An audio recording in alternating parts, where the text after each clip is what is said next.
छत्रपति शिवाजी महाराज जयंती से हर हर छत्रपति शिवाजी महाराज की जय भवानी।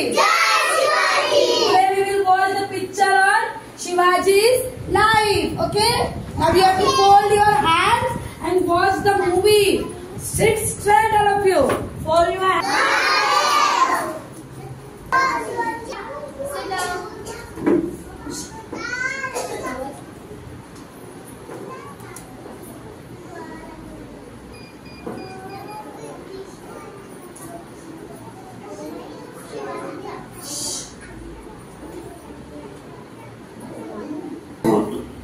मध्ययुगातील पारतंत्र्याचा गुलामगिरीचा काळोख दूर करण्यासाठी या दख्खन देशामध्ये महाराष्ट्राच्या मातीत आपल्या माता पित्याकडून शिवरायांना राजतंत्र प्रजापालन तसेच नैतिकतेचे हिंदूंचं स्वतंत्र राज्य स्थापन करू पाहणारे शिवाजी महाराज हेच दिल्लीच्या तख्ताचे जबरदस्त शत्रू आहेत याबद्दल औरंगजेबाची खात्रीच झाली होती। शिवाजीचा बंदोबस्त करण्यासाठी औरंगजेबानं आपल्या मामाला शाहिस्ते खानाला बोलावलं।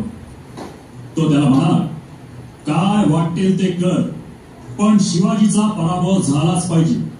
तू मागशील तेवढं सैन्य मी तुला देतो, पण मला शिवाजीचा पराभव हवा। एक लक्षात ठेव, जर का तुला हे जमलं नाही तर मला तोंड दाखवायला सुद्धा येऊ नकोस।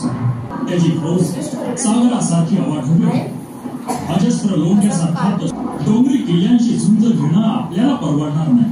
मोठा प्रश्न पडेल, या खानाला शिवाजी कसा हुसकावून लावायचा?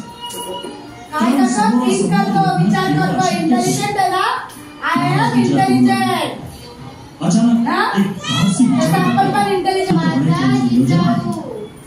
डोळे शिवा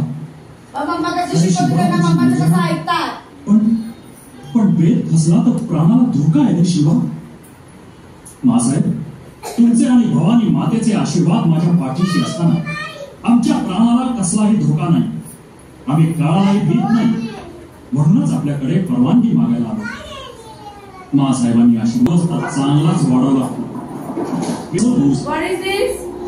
संध्याकाळची लग्नाची वाट ठरल्याप्रमाणे बेशिवाशी नवरा मुलगा घरावर बसंती वाजत होता।